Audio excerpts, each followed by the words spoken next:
একটু মহব্বতের সঙ্গে দুরূদ শরীফ পড়েন আল্লাহুম্মা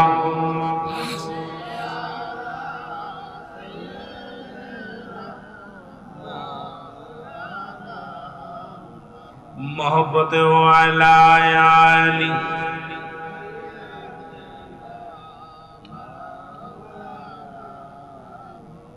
কষ্ট হচ্ছে দুরূদ শরীফ পড়তে, আওয়াজ নাই।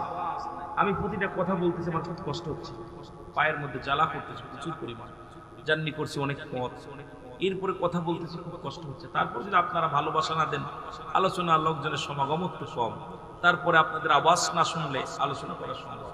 এখান থেকে আমরা আল্লাহ কারে মাফ করে দিবে, এখান থেকে কে মাফ পেয়ে যাবে আল্লাহ পাকই ভালো জানে। এই জন্য প্রথমেই আমি শুরু করেছি নাম আমার সিনার খবর, মনের খবর রাখে কে? আল্লাহ। এটা দিয়েই যে নিয়ত ছিল, নিয়ত গুণে বরকত, নিয়ত গুণেই বরকত। এখানে কোন নিয়তে কে এসেছেন আল্লাহই ভালো জানেন। এই জন্য নিয়তটা সহি করতে হবে। এখানে বসেছি প্রতিদিন মাহফিলে বসার ভাগ্য কপাল লাগে। অনেকেই বাইরে ঘুরে ঘুরে বেড়াচ্ছে, কপাল নাই, তাদের কপাল লেখা না। যদি বলতো গানের প্যান্ডেল ধরতো না লোক, কিন্তু জান্নাতের বাগান অনেকের কপালে লেখা নাই, দূর থেকে শুনতেছে। আমি বলি ভাই, জান্নাতের ভিতরে আসেন, হায়াত মৌতের কথা বলা যায় না, যদি মরণ হয় জান্নাতের বাগানে মৃত্যু হোক। ফ্যানটা একটু ভালো করে দেন, গায়ে আসে না বাতাস। একটু মহব্বতের সঙ্গে দুরূদ শরীফ পড়েন আল্লাহুম্মা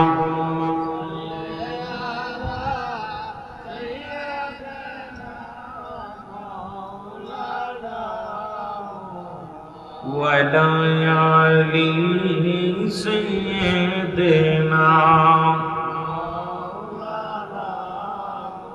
محمد اللهم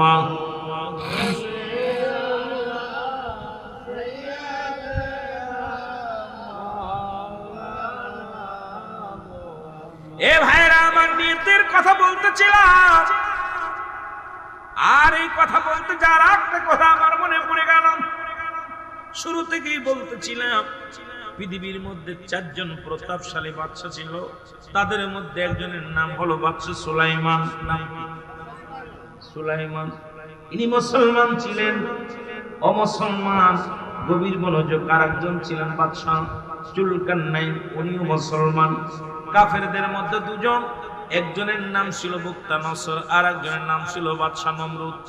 এই 4 জন ব্যক্তিকে আমার আল্লাহ পৃথিবীর মধ্যে ধন সম্পদের মালিক বানায় দিছে। বিশাল বড় রাজত্ব আল্লাহ দান করেছে, এক একজনকে এক একটা জিনিস আল্লাহ দান করেছে।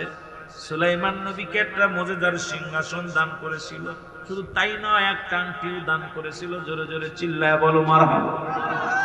সুলাইমান আলাইহিস সালাম সমস্ত পশুর কথা শুনতে পাইতেন, সমস্ত পশু পাখির ভাষা বুঝতে পারতেন।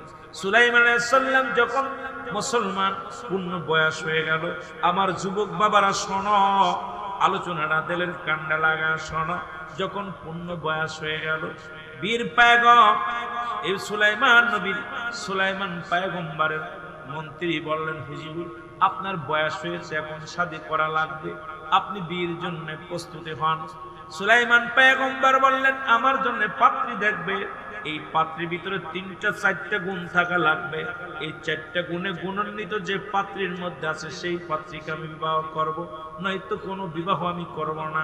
রাজ্যের মধ্যে, মহল্লার মধ্যে তোমরা ঘোষণা করে দাও, এই সমাজের মধ্যে ঘোষণা করে দাও, কারণ এই পৃথিবীর মধ্যে আমি এত বড় বাদশা, আমি বাদশা পয়গম্বর সুলাইমান।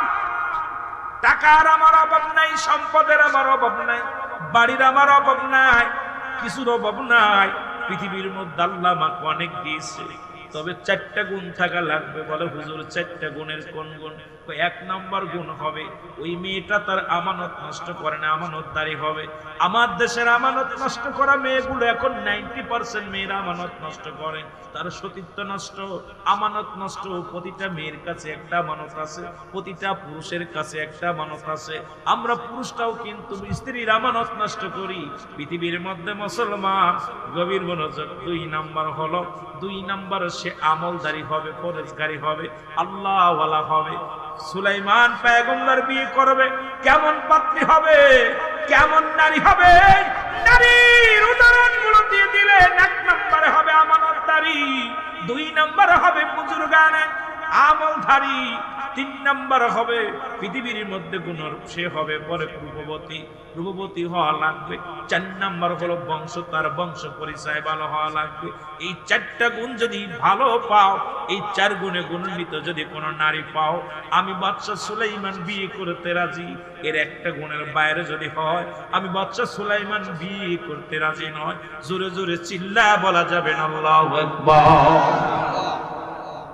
আজকে একটু নিয়তের বসটা করি, তারপরে দেখা যায় যদি আবার সুযোগ পাই শরীয়তের আর একটু যাবো। আমার যুবক ভাইয়েরা আসছেন, মা বোনেরাও শুনতেছেন।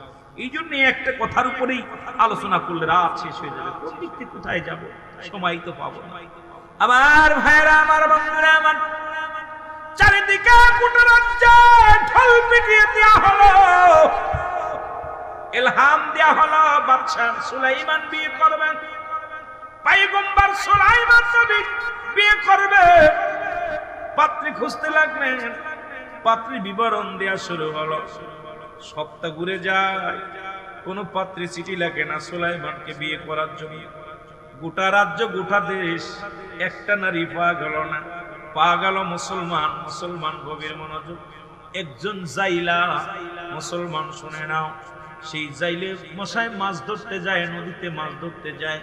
তিনি শুনতে পাইলেন সুলাইমান পয়গম্বর বিয়ে করবে, আর পাত্রী লাগবে 4টা গুণের গুণান্বিত একটা পাত্রী লাগবে। জেলে মনে মনে চিন্তা করে, আল্লাহ তুমি তো আমার একটা মেয়ে দিছো, এই মেয়েটার ভিতরে 3টা গুণ আছে, একটা গুণ নাই। দেখি আমি পয়গম দিব, বিয়ের পয়গম দিব।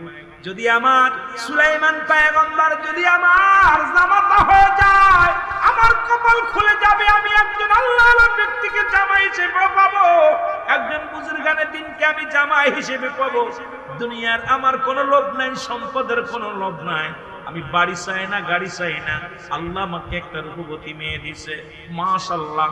এই রাজ্যের মধ্যে সবচেয়ে রূপবতী মহিলা মেয়েটা হলো আমার মেয়ে। আমার কাছে অনেক সুন্দরী। 2 নাম্বার, আমার মেয়েটা বিশাল আমলদারি, তাহাজ্জুদের নামাজ কাজা দেয় না, রোজা কাজা দেয় না, নামাজ ছাড়ে না, বেপরদায় চলে না, পৃথিবীর কোন পুরুষের মুখ দেখে নাই। আর আমাদের মেয়েরা কলেজে যায়, স্কুলে যায়, তাদের যে ল্যাংটা অবস্থায়, যে বেহায়া অবস্থায় যায়। আজকে কয়টা মেয়ে রাখছেন হেফাজতে? আমি আলেম সাহেব, আমার মেয়ে হেফাজতে নাই, আমার মেয়ে পর্দা করে নাই, আমার মেয়ে বেপরদায় চলে। আমি ইমাম সাহেব, আমার মেয়ে বেপরদায় চলে। আমি কারি সাহেব, আমার বিবি বেপরদায় চলে। আমি মুফতি সাহেব, আমার বিবি, আমার ভাই, আমার বন্ধু বেপরদায় চলে। আজকে সমাজ বড় রসাতলে, আজকে বড় বিপদের মধ্যে আছি আমরা সকলেই। জোরে জোরে বলেন ঠিক কিনা? আর জোরে জোরে চিল্লায় বলা যাবে না ঠিক কিনা? কিন্তু জেলে বলে আমার মেয়েটা কোনোদিন কোনো বেগানা পুরুষের মুখ দেখে না। পৃথিবীর মধ্যে কোন মুক্ত আমানত নষ্ট করা তো দূরের কথা, পৃথিবীর কোন পুরুষই তার মুখ দেখে নাই। এত আমলদারি আমার মেয়েটা, তাহাজ্জুদের নামাজ কাজা করে না। 2টা আমল। 3 নাম্বার আমলটা হলো মুসলমান, শুনে নাও, এই পৃথিবীর মধ্যে আমার মেয়ে হলো গুণবতী। পৃথিবীর মধ্যে শুধু বংশ পরিচয়, আমি জেলে মানুষ, আমার কোনো সম্পদ নাই, টাকা নাই, আমি মাছ ধরি, এই একটা জিনিস আমার ভিতরে নাই। তবু সুলাইমানের কাছে পয়গম্বর দিব। দেখি আমার মেয়ের কাছে জিগায় যায়, বলছে মাকে, মেয়েটাকে ডাকতে বলে মা। মেয়েটার সামনে হাজির হয়ে গেছে, ডাকতে বলে মেয়েরে, আমি মনে মনে কল্পনা করেছি তোমার অনুমতি ছাড়া, ও মা, তোমার মত ছাড়া আমি একটা জিনিস সিদ্ধান্ত নিয়েছি। তাই বাবা, কি সিদ্ধান্ত নিয়েছেন? বলে সিদ্ধান্ত নিয়েছি দেশের রাজা সুলাইমান পয়গম্বর বিয়ে করবে। আমি মনে মনে করেছি আমার কন্যা মাগো, তোমার সাথে আমি সুলাইমান পয়গম্বরের বিয়েটা দিয়ে দিব। জোরে জোরে চিল্লায় বলা যাবে না সুবহানাল্লাহ? আরো জোরে বলে, বাবা গো, তুমি কি বলতে চাও? আমরা গরিব, আমরা ছেলে, কোথায় আকাশ আর কোথায় জমি? যিনি রাজ্যের বাদশা, যিনার টাকা পয়সা ধন দৌলতের অভাব নেই, যেন দুনিয়ার মধ্যে বিশাল দাম, বিশাল নাম, এমন একজন ব্যক্তিকে আমার বিবাহ করবে। বাবা গো, ও বাবা, তুমি কি স্বপ্নে দেখেছো গো বাবা? মারে, আমি ধন সম্পদ দিকে পাগল হই নাই, বাড়ি দিকে পাগল হই নাই, দুনিয়ার কোন রাজত্ব দেখে আমি পাগল হইনি। এক নাম্বার পাগল হয়েছি সুলাইমান পয়গম্বরের নামাজ আদায় করে। দুই নাম্বার পাগল হয়েছি ন্যায়পরায়ণ একজন পাশে পৃথিবীর মধ্যে। তিন নাম্বার পাগল হয়েছি দুনিয়ার মধ্যে স্বর্ণের কাছে মাথা নত করে না। তিন নাম্বার পাগল হয়েছি সে আল্লাহ পাকের গোলাম। চার নাম্বার পাগল হয়েছি সে আদর্শবান একজন পুরুষ। এমন একজন এইরকম কিছু গুণাগুণ দিতে লাগলেন, এই জন্য আমি পাগল হয়েছি। যদি সুলাইমান পয়গম্বর আমার জামাতা হয়, আমার জামাই হয়, কারণ একটা কন্যা সন্তান হলে একটা জান্নাতের মালিক পাওয়া যাবে। এমন একজন আল্লাহ বুজুর্গানে দিনে যদি আমার জামাই হয়, আল্লাহর দরবারে আমি জবাব দিতে পারবো, মারে আমিও সুখী হব, তুমিও সুখী হব। মেয়েটাও সঙ্গে সঙ্গে 2 রাকাত নফল নামাজ আদায় করেন। আদায় করে এসে বলে, বাবা গো কি বলতেছিলে? বাবা গো বলে, মা রে তোমার ভিতরে 3টা গুণ আছে। 1 নাম্বার তুমি আমানতদারি, 1 নাম্বারে তুমি আমানতদারি, 2 নাম্বারে তুমি পৃথিবীর মধ্যে আমলদারি, 3 নাম্বার তুমি গুণরূপবতী, 4 নাম্বারটা আমাদের মধ্যে না, আমরা দরিদ্র। মেয়েটা বলে, আল্লাহ ও আমার আল্লাহ, আমি আমার বাবার কথা শুনে আমি মনে প্রাণে আমার জামাই হিসেবে, আমার স্বামী হিসেবে আমি সুলাইমানকে কবুল করে নিলাম। জোরে জোরে চিল্লায় বলা যাবে না সুবহানাল্লাহ? আর জোরে জোরে চিল্লায় বলা যাবে না আল্লাহু আকবার? মহব্বতের সঙ্গে দুরূদ শরীফ পড়ুন, আল্লাহুম্মা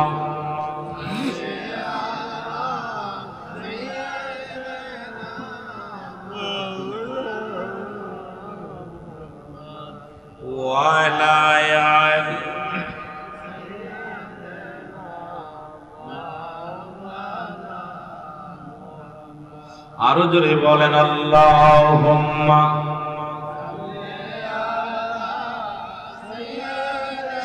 মদিনায় যাইতে পারলাম না, মদিনা দেখতে পার। কেন যে বলতেছি বাবা, কত হাজি ভাইরা এখন মদিনায় লাব্বাইক ইয়া রাসূল হজ শেষ করে বাড়িতে আসবে, বড় জল্পনা কল্পনা করতেছে। আমরা বাংলাদেশের মানুষ হজ করতে যেতে পারি না। আমার বন্ধু বলনা জলিল ইসলাম ফরিদ সাহেব মদিনায় হজ করতেছে, উনিও 10 তারিখে আসবে দেশে, 10 তারিখে আসবে দেশে। এইরকম অসংখ্য হাজিরা আপনাদের এলাকা থেকে অনেক হাজিরা গেছেন না, আমরা যাইতে পারি না, যদি দেখার মন চায়। সবাই বলেন, মদিনায় যাইতে পারলাম না, মদিনা দেখতে পারলাম না, মদিনায়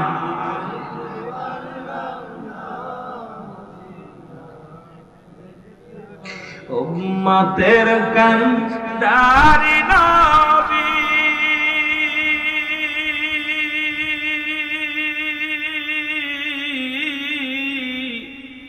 দেখার আশায় চেয়ে আসি, উম্মতের কান্ডারি নবী বাবার আশায় চেয়ে আসি।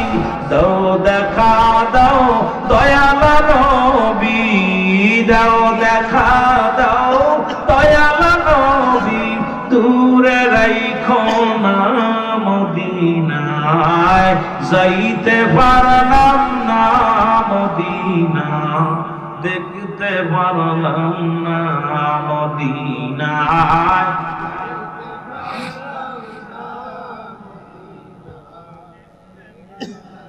কোথায় আছেন গো মায়ার নবী, বাইজিতপুরের আশিক আমি। কোথায় আছেন গো দয়াল নবী, কিশোরগঞ্জের আশিক আমি। দাও দেখা দাও দয়াল নবী, দাও দেখা দাও দয়াল নবী, দূরে রাইখো না মদিনায় যাইতে পারলাম না, মদিনা দেখতে পারলাম না, মদিনা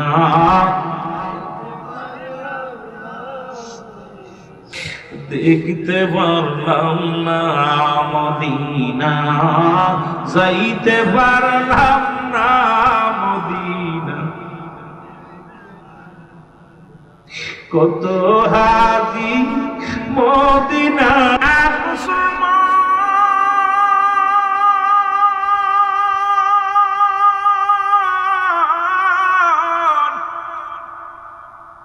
দিলের কান্দে লেগে শোনো গো, সুলাইমান পয়গম্বরের কাছে চিঠি লিখলেন, চিঠি লইয়া উজিরের কাছে পৌঁছাই দিয়ে হলো। সপ্তাহ ঘুরে গেল, একখানা চিঠি মাত্র হাতের মধ্যে আসলো। কয়খানা? জোরে বলেন কয়খানা? একখানা চিঠি আসলো। এই চিঠিখানা পাইয়া উজির থরথর করে কাঁপে, কারণ যিনি পৃথিবীর মালিক আল্লাহ তাকে ধন ভান্ডারের মালিক বানায় দিছে, অর্ধ পৃথিবীর মালিক বানায় দিছে। এই লোকটার লগে জালের মেয়ের বিয়ের কথা কেমনে বলবো?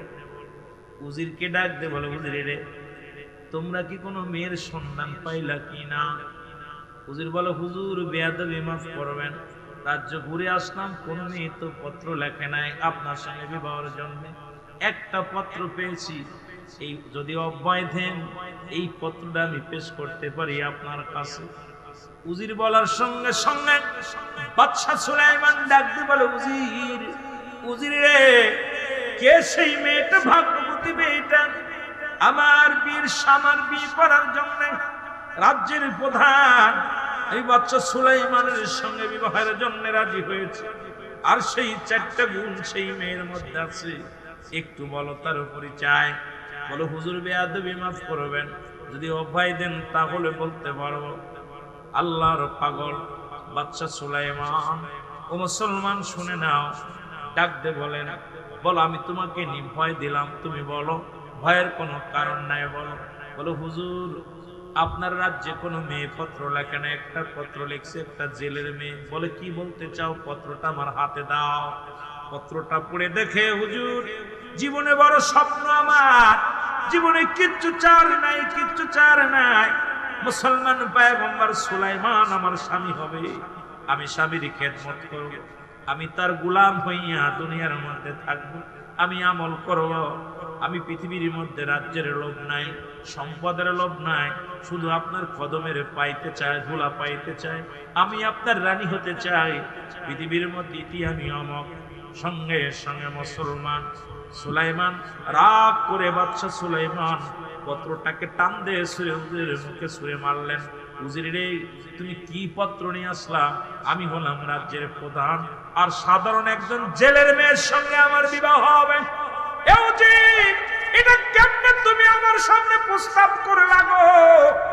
তুমি কেমনে আমার সামনে এই কথাটা বলতে পারলা? বলে, হুজুর গোটা রাজ্যের মধ্যে লক্ষ কোটি মানুষ, কেউ তো বিয়ের জন্য আপনার সঙ্গে বিবাহের জন্য রাজি হয় না, আর এমন মেয়ে পাওয়া যায় না, এই মেয়েটা তো আপনার সঙ্গে বিবাহের জন্য পাগল। বলে সঙ্গে সঙ্গে ছুঁড়ে মারলেন। মারা পর চিঠিখানা বাবার সামনে পড়ে গেলেন, সিরা চিঠিখানা। জেলের চোখ দিয়ে পানি বাইর হয়ে গেল, কাঁদতে কাঁদতে বলে, আমার আল্লাহ, তুমি আমাকে রূপবতী মেয়ে দান করেছো, তুমি আমাকে পৃথিবীর মধ্যে আমানতদারি মেয়ে দান করেছো। আল্লাহ, তুমি আমার আমলদারি একটা মেয়ে দান করেছো, কিন্তু পৃথিবীর মধ্যে আমি আল্লাহ বাদশা সুলাইমান পয়গম্বর সুলাইমানকে জামাতা বেনাত বানাইতে চেয়েছিলাম, কিন্তু কপালে লেখা নাই, আমার চিঠিখানা ছিঁড়ে ফেলেছে।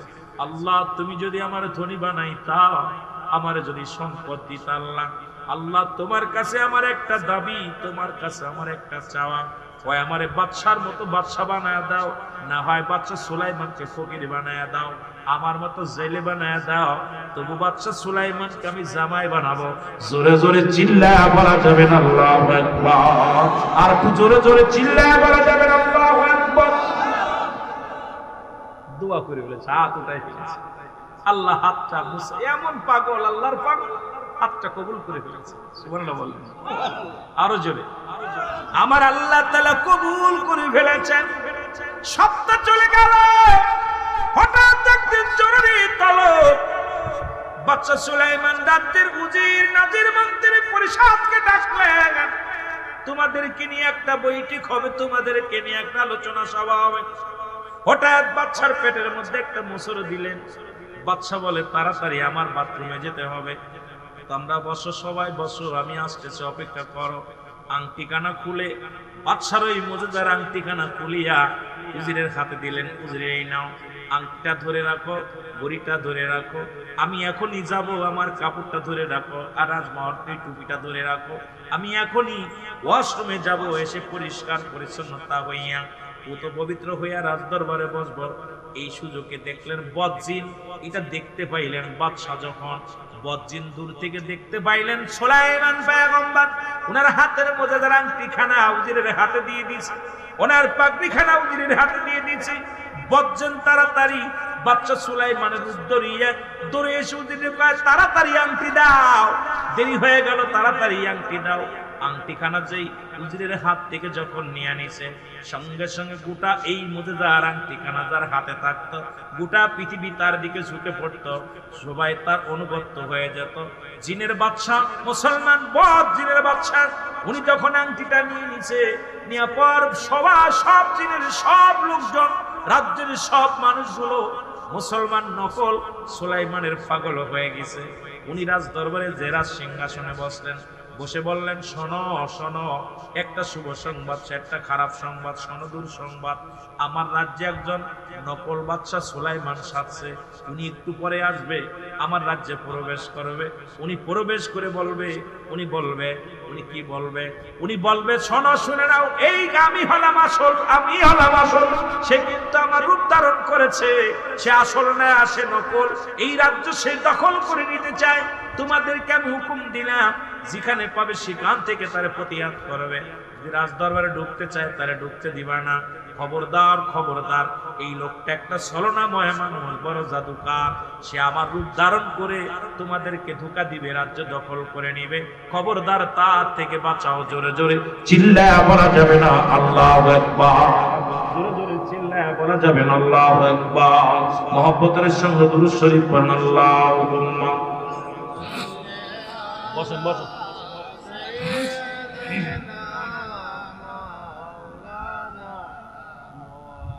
এ হাওয়ার গাড়ি হাওয়ায় চলে, তেলের গাড়ি তেলে চলে, ওরে বিনা তেলে চালাই গাড়ি নবী সুলাইমান। তাতে মুসলমান আমরা সেই মুসলমান, আমরা সেই মুসলমান।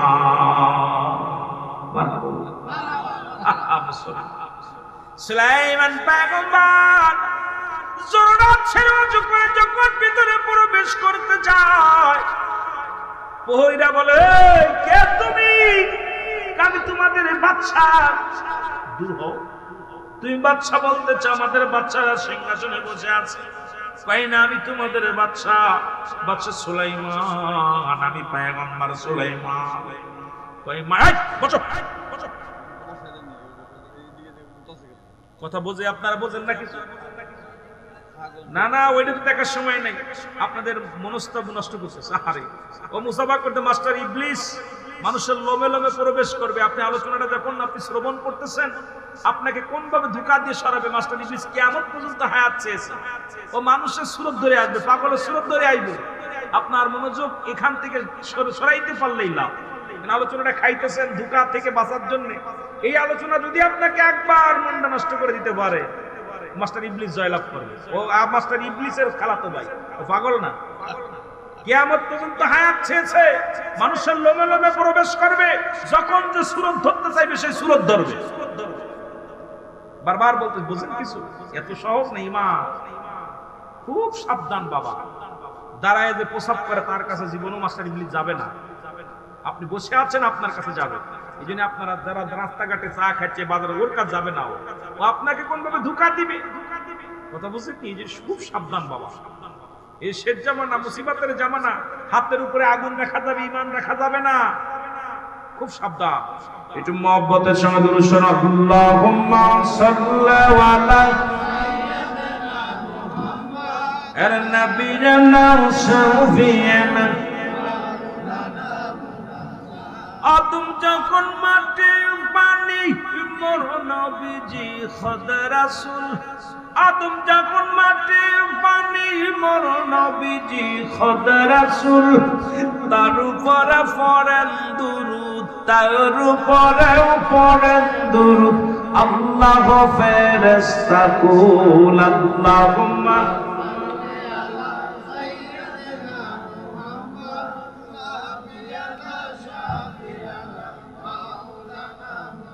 তিসাটি কাল কাবসেন নবী উম্মত আমার গুনাহগার তিসাটি কাল কাবসেন নবী উম্মত আমার গুনাহগার এখনও কাঁদেন নবী এখনও কাঁদেন নবী মাফ করো পরওয়ারদিগার আল্লাহুম্মা সাল্লি আলা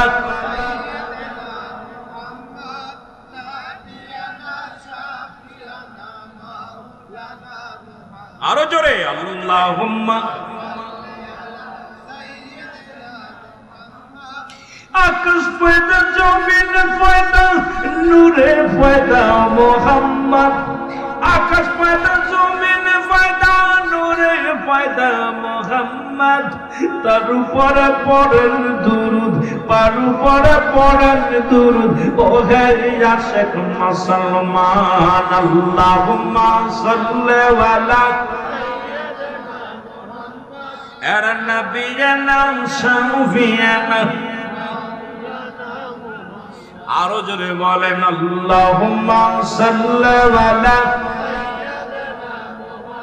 এর নবিয়না শাফিয়ানা কোথায় গেলে পাবো নবী আপনার জিয়ারত কোথায় গেলে পাবো নবী আপনার সাকাত গোমের ঘরে দিবেন দিদার গোমের ঘরে দিবেন দিদার কান্দে আসে কেন দল আল্লাহুম্মা সাল্লি আলা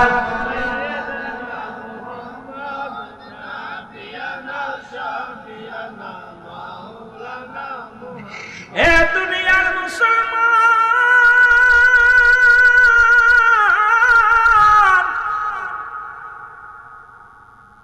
সুলাইমান পয়গম্বর রাত দরবারে ঢুকবে প্রহরীরা বলে না তুমি নকল সুলাইমান আসলটা তো প্রবেশ করেছে তুমি নকল তোমাদের অনুরোধ করি আমি আসলটা ওইটাই নকল আমাকে একটু দেখতে দাও কি যখনই যা দেখি নকল জিন বদ জিন রাজ সিংহাসনে বসে আছে সুলাইমানকে দেখা পরে জিন বলতে লাগলেন শোনো রাজ্যের সব মন্ত্রী উজির সবাই শোনো ওই ধোঁকাবাজ সুলাইমান নবী সেজে কিন্তু রাজ দরবারে প্রবেশ করবে যেখানে পাবে সেখান থেকে পিটাইবা তাকে যেন রাজ দরবার থেকে তাকে বিতাড়িত করা হয় নাই তোমাদের অমঙ্গল হবে আমি সুলাইমান বলে দিলাম এরা মুসলমান আসল সুলাইমানকে ধরে মন্ত্রী পরিশান উজির প্রহরীরা সবাই মারতে লাগলেন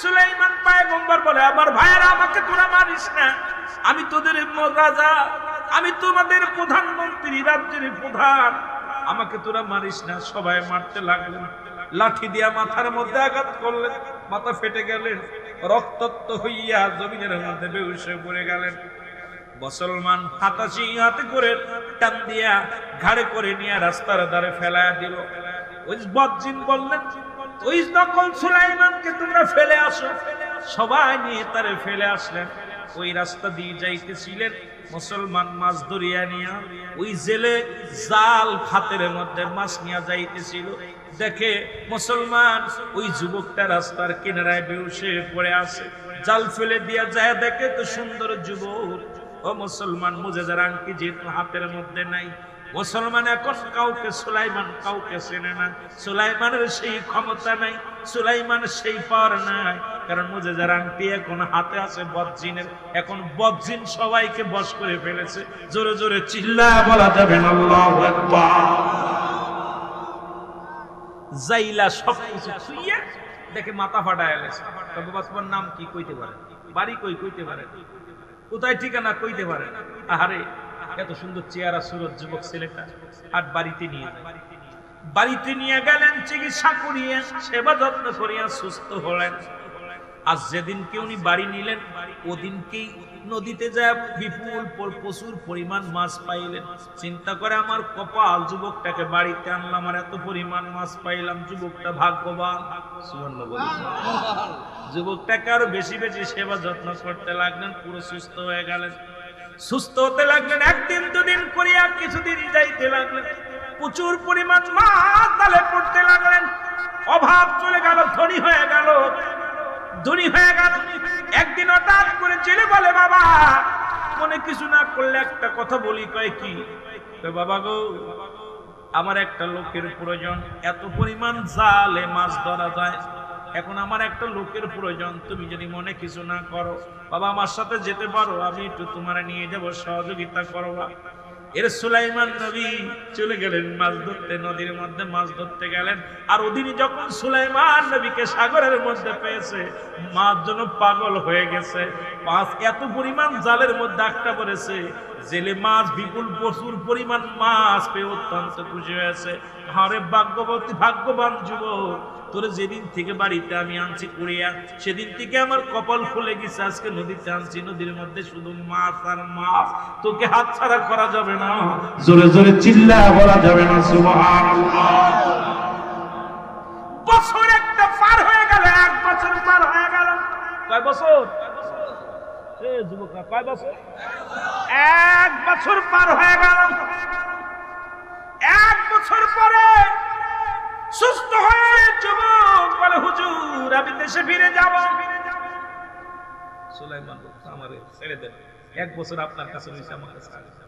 কয় বাবা ছেড়ে দিব, তবে যাবার তোমার প্রতি মায়া জমে গেছে, ভালোবাসা জমে গেছে।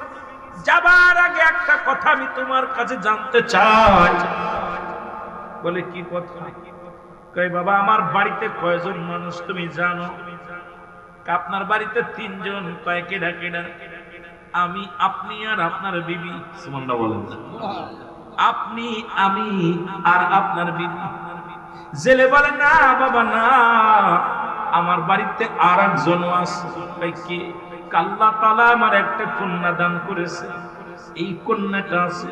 এ মুসলমান যুবক বলে, হুজুর এতদিন একটা বছর আপনার বাড়িতে আছি, আজ পর্যন্ত আপনার বাড়িতে যে মেয়ে আছি তা শুনেও নাই, দেখেও নাই। আর আমাদের এলাকার মধ্যে যদি কোনো হুজুর বাড়িতে ঢোকে, ওরে জানালা ভাঙে দেখে হুজুর কালো না ধলা, ঠিক দিলে। আর যদি সুন্দর যুবক যায় তার অবস্থা কাহিল।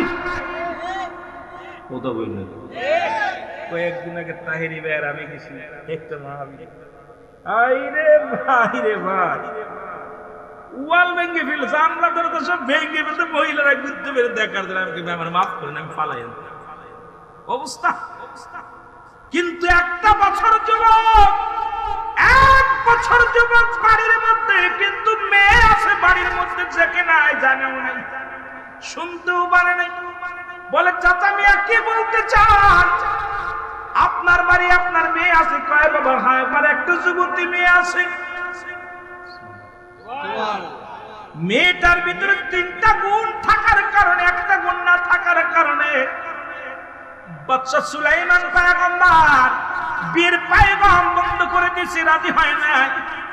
আমি বাবার সামনে পত্র ছিঁড়ে ফেলেছি, সেদিন থেকে আমি মনে বড় কষ্ট। মেয়েটাকেও বিবাহের কথা বলি না, মেয়েও বিবাহের কথা বলে না। বলে কি বলতে চান? বলে শোনো বাবা, এই দেশের প্রেসিডেন্ট সুলাইমান, বাদশা সুলাইমান বড় শখ ছিল তিনি বিয়ে করবে। 4টা গুণ। 1 নাম্বার গুণ আমানতদারি হবে, 2 নাম্বার গুণ আমলদারি হবে, 3 নাম্বার গুণ তার রূপবতী হবে, 4 নাম্বার গুণ ধন সম্পদের মালিক, ভালো অবস্থাবান হবে। কিন্তু 3টা গুণ আমার মেয়ের ভিতরে ছিল। 1 নাম্বার গুণ এই পৃথিবীর মধ্যে আমার মেয়েটা আমানতদারি, পৃথিবীর কোনো পুরুষ তারে দেখে নাই, পৃথিবীর কোনো পুরুষের সামনে যায় নাই। 2 নাম্বার আমানত, আমার মেয়ে কোনো আমল ছাড়ে না, আমার মেয়েটা কোরআন পড়ে, আমার মেয়েটা নামাজ পড়ে, আমার মেয়েটা আমলদারি, বড় আমলদারি, আমার মেয়েটা পর্দাশীল, আমার মেয়েটা তো আমলদারি গো। 3 নাম্বার পৃথিবীর মধ্যে আমার মেয়েটা সবচেয়ে গুণবতী, রূপবতী। 3টা গুণ আল্লাহ দিয়েছে তার ভিতরে। একটা বৈশিষ্ট্য নাই। বলে কি নাই? গরিব হওয়ার কারণে বাদশা পয়গম্বর সুলাইমান মেনে নিতে পারে না। আমার মেয়েটা শুধু কান্দে আর রোজা রাখে আর কান্দে, আল্লাহর দরবারে ফরিয়াদ করে। বড় আশা করেছিলাম বাবারে বড় জামাই বানাবো সুলাইমান, বাদশা সুলাইমানকে, এটা হলো না। এখন তোমার প্রতি আমি রাজি, তুমি নামাজ পড়ো, রোজা রাখো, বড় আমলদারি বাবা, তোমার আমার ভালো লাগছে। যদি আমার এই কন্যাকে তুমি বিয়ে করতে, আমি তোমার জামাই বানাইতাম, তোমাকে আমি সুলাইমানের জায়গা, সুলাইমানের স্থান তোমার আমি দিতাম। জোরে জোরে চিল্লা বলা যাবে না সুবহানাল্লাহ। বাবা যদি রাজি হও তাহলে মেয়েটাকে তোমার সঙ্গে বিয়ে দিবা। চিন্তা করে বিয়ে তো একটা করতেই হবে, রাজ্য তো গেছেই গেছে, সবই গেছে। যুবক চিন্তা করে যাক আর এই ওর যাক বিয়েটা করেই ফেলি। ঠিক আছে, যেহেতু আমলদারি তিনটা গুণ নাই, এক ভালো আমলদারি, আর এবারই মেয়ে আছে আমরা জানি না। আর আমাদের দেশের ভাই এই ওয়াজ তো করা যাবে না, দরকার অনেক ওয়াজ করছি টিভিতে পাবেন। যেহেতু পর্দার ওয়াজ আমিরুল আমিন সিদ্দিকী হকের ওয়াজ যেভাবে করছি, বাংলাদেশে মনে কোনো বক্তা এরকম করে না। যেভাবে জিনাবে বিচারের ওয়াজ আমিরুল আমিন সিদ্দিকী করে, তারপরেও মানুষকে ফিরাইতে পারি না পথে। কারণ এই যে চরিত্র খালসা এত নষ্ট হওয়া হয়েছে, এখান থেকে পথে ফিরানো সম্ভব না। অনেক বক্তাও মাঝে মাঝে ফোন দিয়ে করে, উলামিন এত বলো না। আমি এত বলবো না, কারণ আমি নিজে বাস্তব পরিবার পর্যন্ত বাঁচাইতে অধিক পরিমাণ, অধিক বাড়িতে পর্দা নাই, অধিকের বাড়ি, অধিক সমাজের বাড়ি। এখন পর্দা চলে গেছে হিন্দু বাড়ি। জোরে বলেন ঠিক কিনা? হিন্দু বাড়ি। কিছুদিন আগে মিঠামনে মাহফিল করতে গেলাম, কেউ জোর মিঠামন অনেক যে করে হিন্দু বাড়ি আছে ভালোই ঘিরে ঘিরে রাখছে, কিন্তু মুসলমানের বাড়ি খোলা নেই। আশ্চর্য হয়ে গেলাম, আমি আশ্চর্য হয়ে গেছি। আপনাদের কে বেশি দূরে না, মিঠামনে মাহফিল করতে যা দেখি আশেপাশে যতগুলো হিন্দু, অনেক পুরায় বাড়ি দেখলাম পর্দা করা, ভালো করে ঘিরছে, ডাকে ঢুকে রাখছে। আর মুসলমানের বাড়ি এই পাশে হাওয়া ঢুকছে, ও পাশে বেড়ে যাচ্ছে। কথা বলছেন? আহারে মুসলমান, ওদের গরম হচ্ছে কি? কোথায় আছে, কোথায় গেছে? সবচেয়ে বড় কষ্ট হয় এ জবাব আল্লাহ তাআলা কি দিল? এ মুসলমান গভীর মনোযোগ, বিবাহ হয়ে গেল, বিবাহ হয়ে গেল। আর ওই দিনে বিবাহ হয়ে গেল, সকাল বেলা বিবাহ হলো। বলে বাবা তো বিয়ে হলো, চলো যাই নদীর ঘাটে যাই, কিছু মাছ ধরে আনি। আজকে ওই নতুন মাছগুলো, যে মাছগুলো ধরবো সাজো সাজো রান্না করে খাওয়াইবো। সুলাইমানের যা, সুলাইমান পয়গম্বর জামাই হয়ে গেল জেলে, কিন্তু যা সুলাইমানও জানে না, আর ওই মুসলমান জেলেও জানে না যে আসল মাল ঘরে। সুবহানাল্লাহ বলেন না? আর একটু জোরে বলেন না? এদিকে নদীর ধারে যাইয়া যখন সুলাইমান পয়গম্বর মাছ ধরে, যুবক যখন মাছ ধরে, ওই রাস্তা এই নদীর উপর দিয়ে একটা ভালো জিন যাইতেছিল। উনি দেখতে পাইলেন কিরে সুলাইমান পয়গম্বরকে নদীর মধ্যে মাছ ধরে। আশ্চর্যজনক ব্যাপার, সুলাইমান হুকুম দিলে মাছ হেঁটে চলে যাবে। সুলাইমান মাছ ধরতে এসেছে, ঘটনাটা কি? খটকা লাগছে, ভালো জিন নিশ্চিত একটা ঘটনা ঘটছে। তাড়াতাড়ি দৌড়ে গেছে। ভালো জিনটা যায় দেখে বদ জিন রাজত্ব দখল করে একদম বসে আছে, রাজত্ব দখল করে রাজ্যের অভাব আনাটন দেখা দিছে। রাজ্যের মধ্যে মানুষে মানুষে মারামারি, কানাকানি। সবাই কয় সুলাইমান এত বড় বদ হয়ে গেল, বিয়াদব। একটা বছর পার হয়ে গেল, কোন রাজ্যের কোন ভালো কাজ করে না, খালি খারাপ কাজ করতেছে। বদ জিন ও তো একদম শেষ করে দিচ্ছে। কথা বলছেন না? সবাই বলা বলি করতেছে। ভালো জিনটা যায় বলতেছে, ভাই পাহাড়ের কি হয়েছে?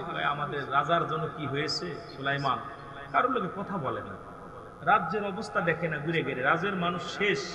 কোন মানুষের দিকে তার কোনো খবর নাই, কোন জিন ভূত সবকিছুর ভাষা জানতো, কিন্তু উনি রাজ্যের মধ্যে বয়া থাকে আর ঘুমায়। উনি কোনো দিক, ওনার কোনো দিক খেয়াল নাই। উনি যায় দেখে বদ জিন, বদ জিনকে দেখে ভালো জিন এমন দাবর শুরু করছে, যেই তারা দিছে বদ জিন দৌড় শুরু করছে। এমন দৌড় দাবর শুরু করতে করতে একদম নদীর ভিতর দিয়ে দৌড়ে গেছে। নদীর ভিতর যাইয়া বদ জিনের হাত থেকে আংটিটা ফেলে গেছে। সুবহানাল্লাহ বলেন? ফেলবে তো ফেলবে। সুলাইমান পয়গম্বরের সামনে একদম ওই ফেলার সঙ্গে সঙ্গে ওই আংটিটা, মুজেদার আংটিটা বড় একটা মাছে খেয়ে ফেলছে। সুবহানাল্লাহ। আর একটু জোরে বলুন। বড় একটা মাছে খেয়েছে। আর মাছে যেই খাইছে, ওই ওই নদীতে যত মাছ ছিল ওই বড় মাছটা, সব বড় মাছটার জন্য পাগল হয়ে গেছে। সব ঝাঁকে ঝাঁকে লক্ষ লক্ষ মাছ, ছোট বড় যত ছিল সব ওই মাছের জন্য পাগল হয়ে গেছে। সুবহানাল্লাহ বলেন। কারণ আংটি যার হাতে থাকবে তার জন্য সবাই পাগল। আর সুলাইমান আর ওই জাইলে এক জাল ফেলেছে, আর এত পরিমাণ মাছ উঠছে, বড় মাছটা তো বাঁচছেই, যে মাছটা আংটি খেয়েছে ওই মাছটাও জালের ভিতরে আটকা পড়েছে, আর এত পরিমাণ মাছ ধরা পড়ছে জাল উঠাইতে পারছে। একটু মহব্বতের সঙ্গে জিকির করেন সুবহানাল্লাহ আলহামদুলিল্লাহ লা ইলাহা, আরো জোরে সুবহানাল্লাহ লা ইলাহা। বাইজান মগর মনের বেদনা আইবা বুঝাইলে কেউ বোঝে না, আইরা শোনাইলে কেউ শোনে না, বল শোনা শোনে না, বল শোনেন সে হে মদিনা লা ইলাহা, আয় হায় জোরে লা ইলাহা, মহব্বতে বলেন লা ইলাহা, লা ইলাহা মুহাম্মাদুর সাল্লাল্লাহু আলাইহি ওয়াসাল্লাম। এই দুনিয়ার মুসলমান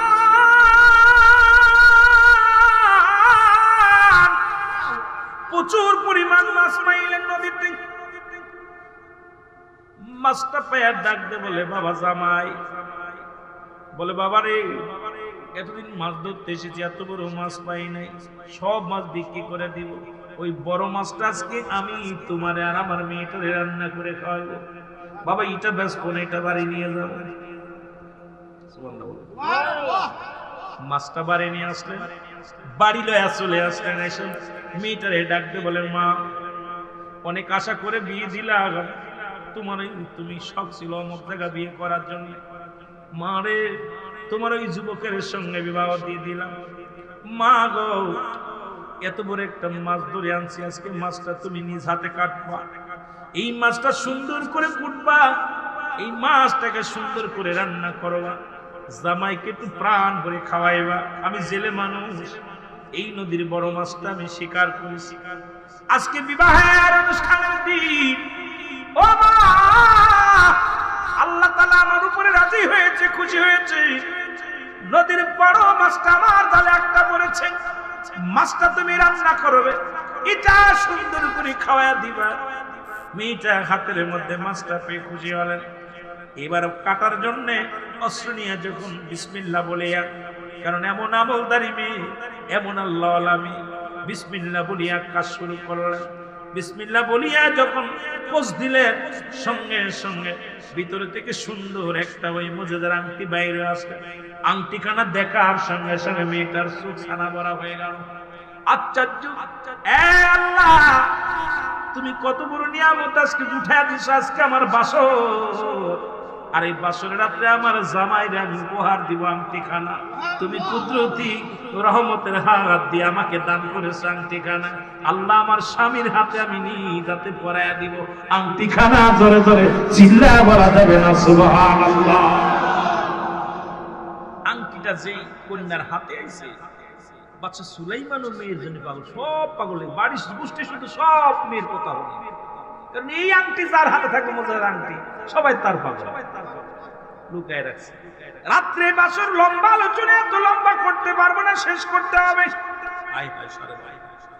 দরবারের মাহফিল 12টার বেশি রাখা যায়, আমিও অসুস্থ হয়ে যাচ্ছি, চিন্তা করতেছি যে আপনাদের কিছু মানুষের ভালোবাসা পাইছে, ভালোবাসা পায় কথা বলতেছি, নিজের কষ্টের কথা। এদিকে রক্তে দেখছেন কাপড় ভিজা গেছে, আটো কিন্তু পাঞ্জাবি কিন্তু ভিজা গেছে, রক্ত কলতানি ঝরতেছে। এরপর দিয়ে কথা চলতেছে, যেই জোরে জোরে কথা বলতেছি আঘাত পাচ্ছি, পাঞ্জাবি রক্তাক্ত হয়ে যাচ্ছে, কিন্তু আমার ওদিকে খেয়াল নাই। খেয়াল আপনাদের মুখের দিকে, কারণ মদিনাওয়ালার পাগলেরা বসে আছে, আমার কিবলাজান হুজুরের পাগলেরা বসে আছে, আমার আল্লাহর গোলামেরা বসে আছে, সারাদিন কষ্ট করেছে, ভ্যান চালাইছে, রিক্সা চালাইছে, দিন মজুরি ব্যবসা করেছে, এর অটো চালাইছে, এগুলো ফেলে যদি বসতে পারে, আমি গুনাহগার পাপীর দুইটা কথা শোনার জন্য। আল্লাহ আপনাদের উপরে দয়া করুক, জোরে বলুন আমিন, আরো জোরে বলুন আমিন।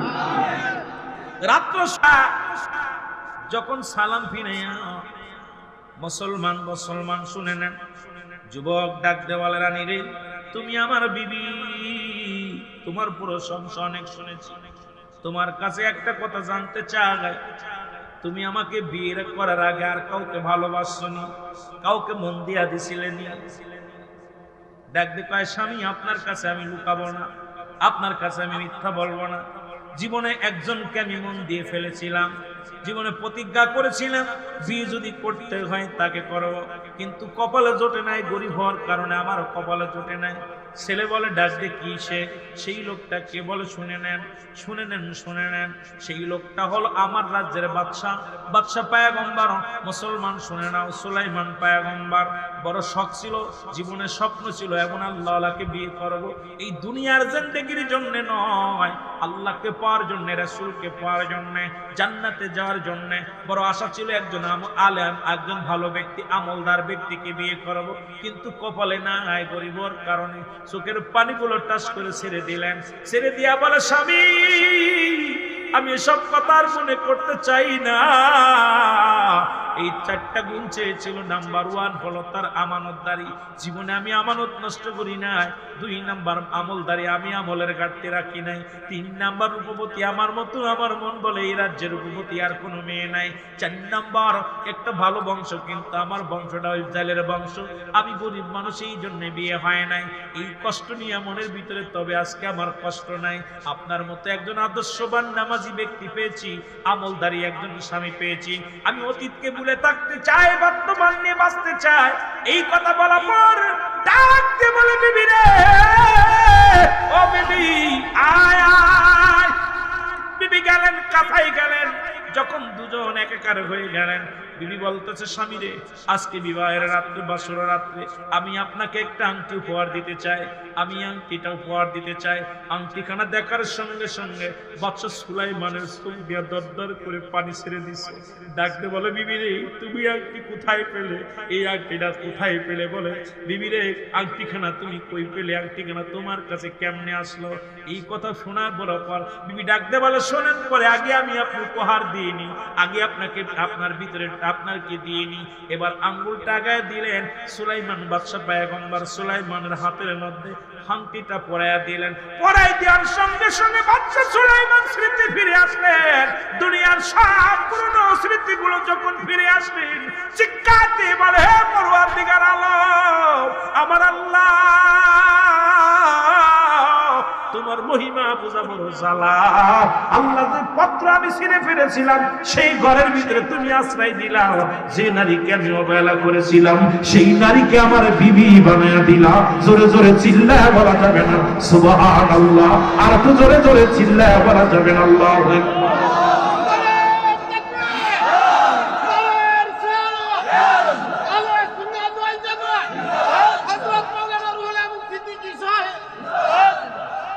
বলতেছে, স্বামী আমার কথা শুনে আপনি কষ্ট পাইছেন, এই জন্য উপর দিকে তাকায় কাঁদতেছেন। আমি আজ জীবনে সুলাইমান বাদশার কথা মনে করব না, আমি আজ জীবনে উনাকে আমি ভুলে গেছি। আপনি আমার সুলাইমান, আজ থেকে আপনার সঙ্গে আমার বাসর। সুবহানাল্লাহ বলেন। বাদশা পয়গম্বর সুলাইমান ডাকতে বলে, বিবি তুমি জিতে গেছো, আমি হেরে গেছি। তুমি আসল সুলাইমানের হাতে আংটি পরিয়েছো। ও বিবি, তুমি যাকে চেয়েছিলে আমি সেই সুলাইমান। সুবহানাল্লাহ বলেন। আরো জোরে, আরো জোরে। রাজত্ব ফিরে পেলেন, সব কিছু ফিরে পেলেন, কারণ ওই মুজিজার আংটি খানা যখন সুলাইমান পয়গম্বরের হাতে আসলেন, আবার সব প্রাণীগুলো সুলাইমানের অন্তর্গত হয়ে গেল। সুবহানাল্লাহ। আরো জোরে, আরো জোরে। এই জন্য আজকের মাহফিলে আমি যুবকদের বলবো, নিয়ত করবি জাল্লাহ এমন একটা বিবি দিবা, রূপবতীর দরকার নাই, আমলদারি মহিলা, পর্দাদারি মহিলা। আল্লাহ আমাদের যদি এমন একটা বিবি যেন জুটাইয়া দেয়, যারা বিয়ে করো নাই, যারা করে ফেলেছে তারা তো ঠকে গেছে। জোরে বলে ঠিক। যদিও ঠকি নাই, লাভও করি নাই, লসও করি নাই, এদেরকেই ভালোবাসবো আমার বাবারা। আর যারা মা বোনেরা ওয়াজ শুনতেছেন, আল্লাহ রাস্তায় থেকে প্রতিজ্ঞা করবেন যে একজন নামাজি ব্যক্তি হালাল কোরবানদের বান্দার বিয়ে করবে। ওই ঘুষখোর, ওই বড় বড় চাকরি করে ঘুষখোর, গাঁজাখোর, মদখোর, নারীখোর, এদেরকে পরিহার করে একজন ভ্যান চালককে বিয়ে করবেন, একজন রিক্সা চালককে বিয়ে করবেন। হালাল খোর বান্দা, ইমানদার বান্দা, নামাজি বান্দা, ওই দাড়ি রাখা বান্দা, দাড়ি কাটানা, দাড়ি ছাটানা, ওই ব্যক্তিকে বিবাহের জন্য প্রস্তুতি হন। মার কাছে দাবি করবেন, দাদার কাছে দাবি করবেন, বোনের কাছে বলবেন, বাবার কাছে বলবেন, বাবা গো আমাকে বিবাহ দিলে একজন নামাজি ব্যক্তির হাতে দিবেন, আমাকে বিবাহ দিলে একজন হালাল খোর বান্দার হাতে দিবেন, একজন হালাল খোর বান্দার হাতটা ধরাইয়া দিবেন। আমি আর কিছু চাই না, বাড়ি চাই না, রাজত্ব চাই না, সম্পদ চাই না। ও যেন আমার আমানতটা রক্ষা করতে পারে, আল্লাহর গোলামি করতে পারে, রাসূলের অনুগত্য থাকতে পারে। এমন একজন বান্দা বান্দি যদি একাকার হতে পারি, জীবন সঙ্গিনী পাইতে পারেন, তাহলে আপনার আমার জীবন ধন্য। জোরে বলেন সুবহানাল্লাহ। আরো জোরে বলেন সুবহানাল্লাহ।